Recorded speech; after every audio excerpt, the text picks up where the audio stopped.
covenant sa biblical sense ay an agreement entered into between the people of God and God. So, agreement entered into. So, pag may covenant dito, ang nag-uusap natin dalawa, yung bayang Israel at yung Diyos. Ang Diyos, ang kinukonsider niya ang kanyang bayan, asawa. Kaya makita niyo yan all throughout in the Old Testament, ang relationship is husband and wife. At mahal na mahal ng Diyos ang bayang Israel. Kung bakit, yun ang tanong lang natin pag nakita-kita tayo. But biblically, so special ang bayang Israel. Kaya hanggang ngayon, walang makakandi dyan eh. Kaliit-liit na bansa. If you look at the map, halos guhit lang na ganun eh.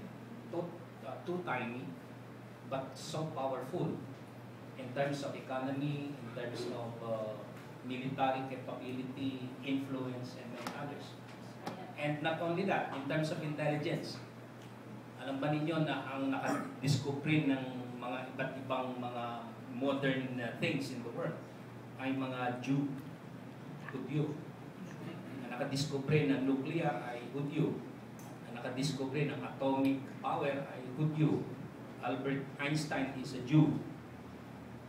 And so on and so forth. Ngayon, dito sa covenant, sa Old Testament, it is based on law.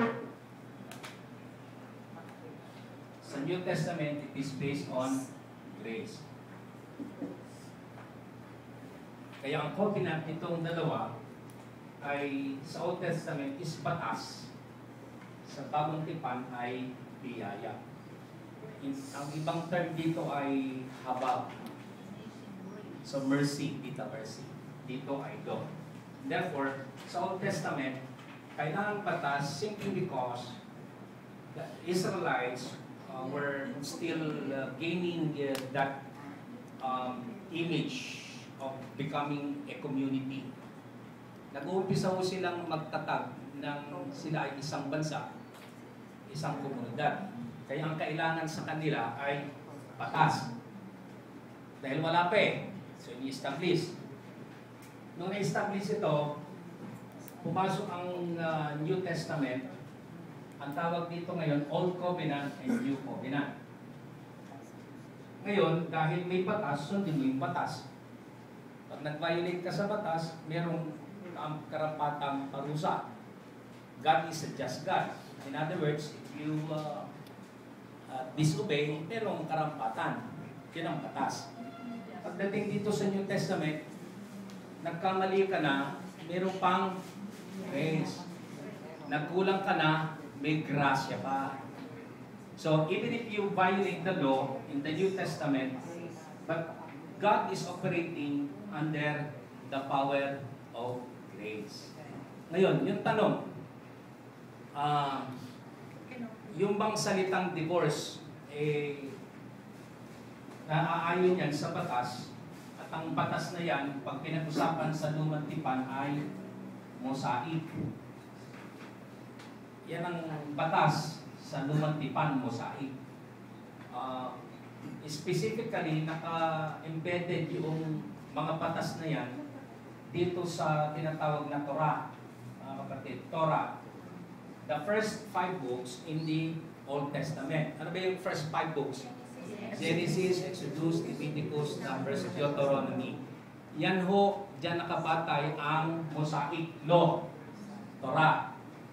Now, yung mga sumunod na mga batas na yan, mga kapatid, ay batas pa rin yan, ano po, ng community. Kaya yung divorce, doon sa 10 Commandments, kasama ho ba yung divorce? Wala eh. Ang nandun lang, huwag kang... Covet. Huwag mong, ano, Covet. do not covet, no?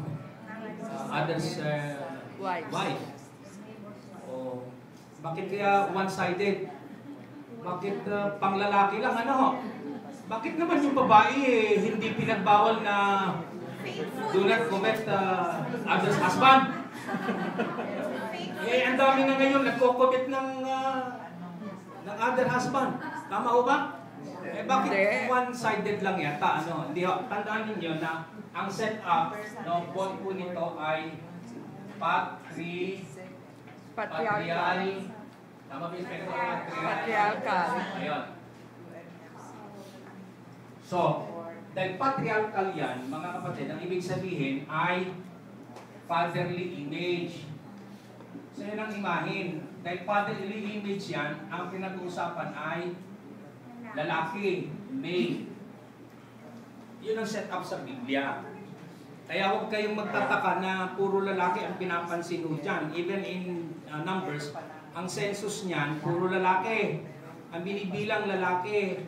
Dahil yun ang kanilang setup patriarchal. Ngayon, natutuwa nga ako, araw ng kababaihan ngayon, sa New Testament na bago na yan.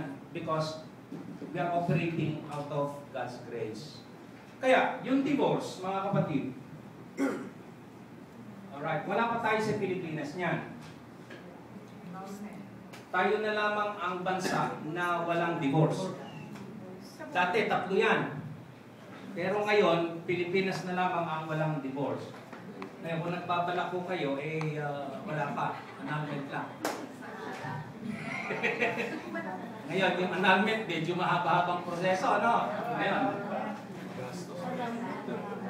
Ang issue ng, alam niyo, ang divorce sa Old Testament, hindi dumadaan yan sa korte. Ang proseso niya lang ay ganito, under the Mosaic law. Pag gusto mong hiwalayan yung babae, ang lalaki ho maghihiwalay ha, hindi ho yung babae. Pag ikaw ay nais mong hiwalayan yung lalaki, ay yung babae, you just present the certificate of divorce. Ito na yung divorce paper. Ako ay nakikipag-hiwalay na sa iyo. Ganun kasimple. Why? Kasi na-explain ko na sa inyo, ang nature ng kababaihan during the Old Testament, ang mga babae ay considered masakit man, pero that's how it is. They are considered property. So they get the property and they dispose the property. Pero pagdating sa grace, iba na ho ang nature. Yung biyaya ng Diyos, iba na ron. So the Old Testament, yun, to establish. Kaya dito, yung divorce, mga kapatid, ay kung papansinin ninyo yan, siguro basahin ninyo yung Mateo. Tingnan niyo yung Mateo para yun ang basis ho natin. Chapter 5. Yan, chapter 5. Yan. Verse 31. O, 27.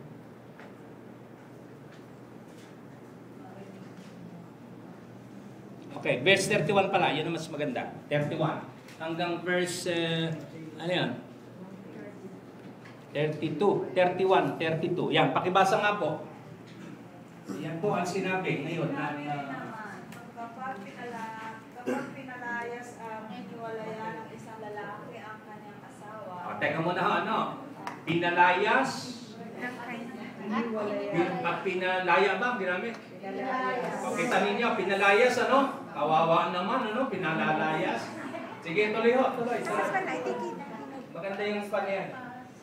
Hiniwalayan ng isang, kapag pinalayas at hiniwalayan ng isang lalaki ang kanyang asawa, ito'y dapat niyang bigyan ng kasulatan ng paghiwalay. Ngunit, sinasabi ko sa inyo, kapag pinalayas at hiniwalayan ng isang lalaki ang kanyang asawa, maliban kung ito ay nangangalunya, tinutulak niya ang kanyang asawa sa kanyang kasalanan, pangangalunya, at sino mang makipag-asawa sa babaeng pinalayas at hiniwalayan ay nagkakasala rin ng pangangalunya.